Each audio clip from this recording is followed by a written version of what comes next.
Saga of a New World, Book 1, Dawn of the New World.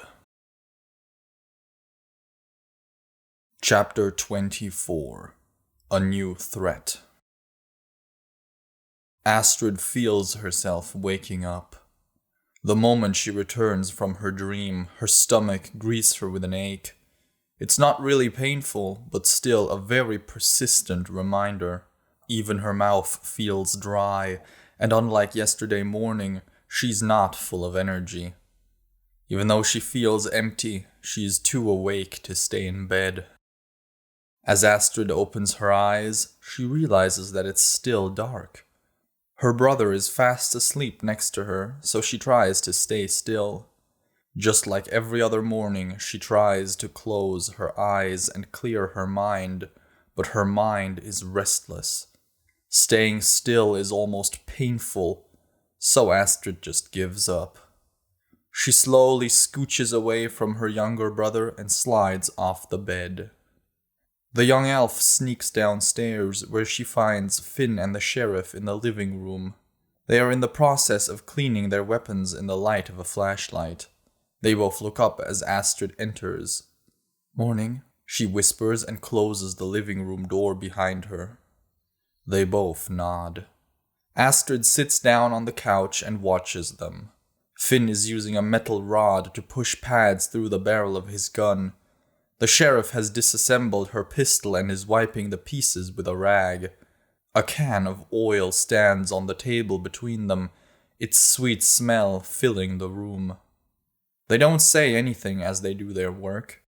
Astrid needs something to distract her, so she searches for anything to talk about. With no better idea, she tries to start a conversation. "So, what are you two doing?" "Cleaning our guns," the sheriff replies. Astrid wants to ask them if they have anything to eat, but she knows they don't. Might also be a bit insensitive. Yesterday, Finn found out that his mother was murdered by a vampire, and the only thing I can think about is eating. Now that she thinks about it like that, she's actually a bit ashamed. She curses her stomach, but the organ is unimpressed by her anger and continues its incessant demanding. She needs something to distract her. She wonders why Finn is up too. Of course, the sheriff is up early because she's an elf and they always seem to wake up early, but Finn is still human. He should be waking up with Elijah and Noah. "Finn, how are you doing?" Astrid asks. "I'm fine, just couldn't sleep, that's all." The sheriff lifts a piece of her gun and inspects it. "He was actually up before I was. That's a good thing, though. I say we wake up Noah and your brother at the first light and head back to the farm as quickly as possible." After that short exchange, the two continue silently cleaning their weapons. Seeing as they don't seem to want to talk, Astrid just gets up and walks towards the door that leads out to the backyard. The sheriff shoots her a quick glance but doesn't stop her. Astrid steps through the shattered glass panel that once separated the inside of the house from the outside world and onto the stone terrace. The air is cool and the moon shines its pale light from a cloudless sky.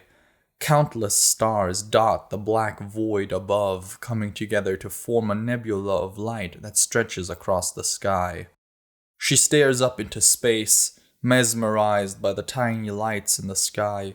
Something rustles in nearby bushes, causing Astrid's eyes to snap in the direction of the sound, while her heat vision gives her a rough idea of her immediate surroundings. The moonlight allows her to distinguish shapes further away. The ominous shadows make everything even creepier than absolute darkness, though. The air itself is cold, and a strong wind makes it feel freezing. It doesn't bother Astrid, though. She sits down on a wooden chair and lets her eyes wander back into the sky as she tries to remember the dream she had earlier. The only thing that she remembers is that it was something about a gang, but that's about it. She silently curses herself for not writing it down as soon as she woke up. For the first time, she really has time to think. The past few days are little more than a blur. Astrid wonders, what are we going to do when we get back to the farm? Should we stay here? I got very lucky meeting the hunters, and I don't envy anyone sitting in their house with nothing but gardening tools to defend themselves against monsters, like those invisible things or that apparently bulletproof creature. As she thinks about that, Astrid wonders just how many people she saw die in these 4 days. First, there was the policewoman, then Finn's father, though I didn't really see that. Then the 2 thieves and the man they shot. Then the man I shot and the woman who hit me over the head. I wonder if killing her was the right thing to do. I mean, I didn't have time to think about it back then, but looking back, was it a fair reaction? I mean, it's her fault she's dead, but maybe I should have given her a chance to surrender. No, that would have just given her the opportunity to hit me again. If you're dumb enough to attack someone with a gun, you have to be prepared to get shot. That man I shot when I burst through the door, though, that wasn't right. I should have paid more attention. Damn, I never thought I'd kill someone, but here I am. 2 lives snuffed out by my own hands. Astrid tries to examine her own feelings. She searches for some sort of remorse or guilt or anything like that. She only finds her aching stomach. Why don't I feel anything? I felt incredibly stressed and guilty when I faked my mother's signature or any other time I did even the smallest bad thing. Why is there nothing now? No heart racing, no stress, no remorse? I should feel dirty. I should feel like I'm a different person, so why don't I? I need to talk to someone about this, or maybe I shouldn't. I don't want to look like a cold-blooded killer, even if it must be my new body's fault. Is the sheriff feeling the same way? Nah, she probably never had problems killing people, even before the fog. Maybe I should talk with her. Astrid sits, thinking until the sun finally starts to rise. As soon as the first rays appear on the horizon, the sheriff opens the door. Let's go. Astrid goes to wake Noah, and as soon as Finn is finished saying a few words at his mother's grave, they leave the small house behind and make their way back to the farm. A gripper patrols the air above them, so the group tries to stick to the trees as much as possible on their way back. They also pass one of those massive ankylosaur-like things. While most other animals retreat into the forest, it grazes on the field in peace. As they get closer to the farm, they notice that the platform usually occupied by a sentry is empty. They watch for any breach in the barricades around the building, but there is none. Even the makeshift gate in the car barricade is closed. "Hey, we're back!" the sheriff calls out. "Sheriff Winkler? Wait a moment," they hear the mayor's voice. A moment later, she pushes the barricade open. At some point while they were gone, she changed out of her formal clothes and is now wearing a dirty overall and rubber boots. The sunburn-like injuries on her skin from the fog have gotten better, but now her eye is swollen and blackened. The sheriff groans and massages her forehead. What happened? They all walk their horses inside and the mayor pushes the makeshift gate shut. "We were attacked by a group of soldiers," the mayor says. "Oh, for Christ's sake, how much shit is this world going to throw at us? I mean, seriously," the sheriff yells. None of the others know what they're supposed to say. After a short pause, the sheriff adds, "Whatever, we'll handle this. Let's get the horses unsaddled and then you can tell us all about these soldiers." They put the horses into their boxes, then gather in the office. The sheriff throws herself into a chair. "All right, so what was that about some soldiers attacking you, or rather us? The farm doesn't look like it's been destroyed." The mayor sits down at Finn's father's desk. "We were just doing the stuff we normally do. You know, reinforcing the barricades, trying to figure out a way to gather more food, the usual. Then a group of 8 people came along on motorcycles. 3 men, 1 woman, 2 female elves, and 2 imps. They were wearing army uniforms and carrying assault rifles. So that group comes up and we were like, awesome, so we're not alone. Anyway, they said they wanted to talk to our leaders, so I went to them and greeted them. Then they told me that they're from the High Rock Army base and that they're setting up a government in this area and that we're now part of that. So far, so good. But then they said that now that we're part of their country, we would need to pay taxes. I told them we'd help any way we can, and then they said they needed food. They asked for some outrageous amounts, so I told them that we don't have any food. Then he saw the watch on the roof and asked us how we got guns. I told him you were hunters, and he said that now that we're under their protection, we don't need those anymore. They're going to confiscate them. I got a bit angry at that and told them that this whole thing seems more like a shakedown than anything else, and that we wouldn't be bullied by them. They all cocked their guns all menacingly, and he hit me in the face with the butt of his gun. Then he told me that unless we pay up, there will be trouble. Luckily, one of the hunters then intervened and fired a warning shot at their feet. There was almost a full-blown shootout, but before that could happen, their leader said that we have 3 days to pay our taxes and deliver all our weapons and ammunition to the ruined castle on top of the mountain. Then they drove off. As soon as the mayor finishes her account, all heads turn towards the sheriff. The elf looks a bit lost in thought. After a few moments of tense silence, she slowly says, "We met them at the gas station when we got fuel for the tractor. Was the colonel with them? He got turned into a black-skinned female elf.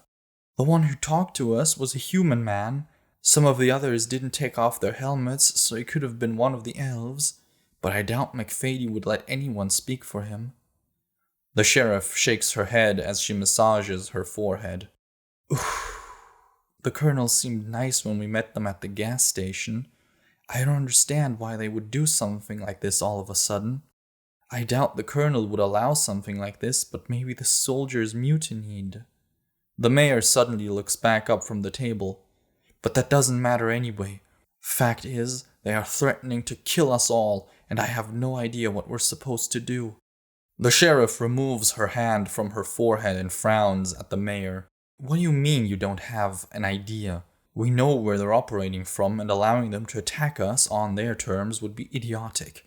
They've left us with 2 options: attack the High Rock Army Base High School in a preemptive strike, or pack our things and leave." The shadow of an empty smile creeps across the mayor's lips. "I knew you wouldn't even consider giving in to their demands an option. But just leaving? I mean, they'll still be here, no doubt, terrorizing the entire area. And we can't attack them. I mean, we only have a few rifles. How would we go up against at least a dozen soldiers with assault rifles?"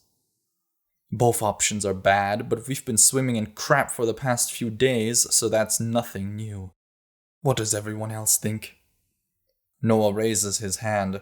"I say we just put it to a vote with everyone." The others mutter in agreement, causing the mayor to nod as well. "That's probably the best idea. We'll call everyone together. In case we leave, we should come up with a place to go. Any ideas?" Astrid sees her chance to help her mother. "Ground Lake." Everyone looks at her. "Our grandparents live there, or at least they used to before the fog, and we have 2 merpeople. We can bring them to the lake and set up shop there." The sheriff shrugs and the mayor looks around at the others. No one else makes a suggestion, so she says, "All right then, if the majority decides to leave, I guess we'll head south towards Ground Lake. Either way, we need to act quickly, so if there's nothing else, let's go and gather everyone to vote." They head out back to the pond. Astrid gives her mother and brothers a quick recap of their mission while they wait for everyone on the farm to come together. Once they've all gathered, the mayor explains the whole situation to everyone. As she talks, Astrid realizes just how few people are left. The crowd here is not even 40 people strong. After repeating everything they talked about in the office, the mayor finally says, "To sum it up, we have 2 options. We can stay here and fight these people. That would mean going up against an unknown number of soldiers armed with assault rifles with our hunting weapons. The other option would be to abandon the farm and move somewhere else. We would avoid the bandits, but we would leave behind the safety of this fortified farm and travel south towards Ground Lake. Now that everyone is up to speed, does anyone have any questions? Why don't we just give them what they want? Someone asks. Before the mayor can answer, the sheriff says, because I refuse to be left defenseless against a group of bandits, but let's add it to the list anyway. Several more people raise their hands. The mayor points at the next person. How would we even fight people like that? We're not even all armed. Before the mayor can answer, the sheriff says, it's difficult and we might all die. Now let's vote before we waste any more time. Everyone who is in favor of giving the bandits what they want, raise your hands now. One person raises their hand. Who is in favor of staying and fighting? 2 people raise their hands. Who is in favor of leaving? Almost everyone raises their hands except for the sheriff and mayor themselves. The sheriff sits back down and the mayor says, the overwhelming majority has decided. Pack whatever you have left and gather your loved ones. Come morning we will set out towards Ground Lake. The crowd disperses. Astrid is glad that they decided to leave the farm. She really doesn't want to fight actual soldiers. The only problem now is that if they leave, her father might not follow. She's not 100% sure the dragon is her father, but the possibility is too high to ignore. Now that they are leaving, she has to figure out a way to contact the dragon, and has to do it before the day ends. The horseback battle also didn't help the wounds all over her body. Especially the burns on her hand feel like knives rammed into her flesh she can't pull out. Astrid considers asking the doctor to take another look at them, but discards the idea. They need time to heal. There's nothing the doctor can do about that. She wants to talk to the sheriff as the merman, aka her mother, calls her name. Hey Mom, what's going on? Astrid asks. Elijah told me about your theory that the dragon is your father. Astrid glares at her brother. Should have remembered he was there when we talked about that. Damn. I'm sorry I didn't tell. The merman cuts her off. It doesn't matter. I have a lot of time in this pond and I was thinking about a way to make your father come here. A big fire. We need to light a big fire. The smoke should be visible from really far away. It might take a while for him to investigate it, but I'm sure he'll come. Okay, I'll talk to the sheriff. I hope it works. See you later, Mom. She turns to leave, but her mother says, Take Elijah with you. He's the only one who looks like his old self. Your father might not land if he can't recognize anyone. Killian, Elijah, let's go talk to the sheriff. They find the sheriff in the kitchen with Finn and Noah. Before Astrid can speak, she sees that the room is filled with food. Buckets of plums, a few pumpkins, as well as several baskets of fruit she's never seen before are everywhere. These new fruits are all about the size of small bowling balls and purple like raspberries, but hard like apples. Their surface is a bit like that of a golf ball, with several indentations. Astrid, Finn, the sheriff says with a full mouth. Look at what the others gathered while we were busy. Come, eat. Astrid feels her stomach grumble and almost jumps to the table. The cooked pumpkin tastes bland, but she doesn't care. While she's eating, she points at the weird fruit and asks, What is that? Finn looks up from his meal. They found it growing basically everywhere. The others call it ack fruit. Tastes bad, but they say it's safe to eat. Astrid grabs one of the fruits and takes a bite. It's like biting into an extremely juicy apple, only that it's mostly tasteless with a bittersweet background. These things are definitely reserved for the dying of hunger time, Astrid thinks. Astrid eats until she can't take another bite. The fruits and vegetables fill her stomach, but they don't leave her satisfied. She feels like she wants to devour the entire rest of the table, but can't because there's no more space inside her. It's a weird feeling she doesn't remember ever having before. At the very least, the burning in her stomach is gone for now, and she remembers why they wanted to talk to the sheriff in the first place. Astrid quickly explains her mother's idea to everyone. The sheriff looks a bit lost in thought. That could work, and getting a magic acid-spitting dragon would be valuable. I'm not sure where we would make the fire, though. I have an idea, Finn interrupts. I say we pack our things and then we torch the farm. The massive amount of smoke should attract your father, and that way we make sure those bandits don't find anything they can use. Astrid stares at Finn. Isn't this your childhood home?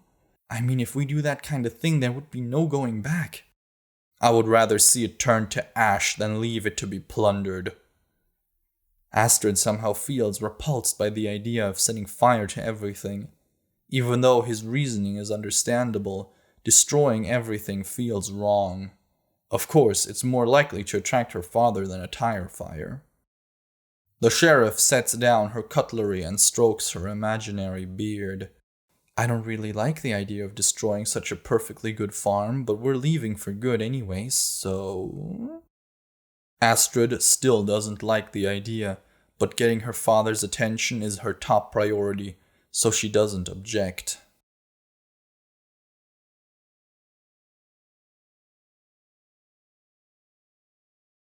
Thank you for listening to this Ember and Sparks production.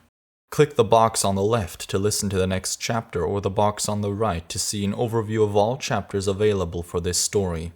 Check out the links in the description to listen to this audiobook without interruption. And before you go, don't forget to subscribe and hit the bell icon to never miss a new story.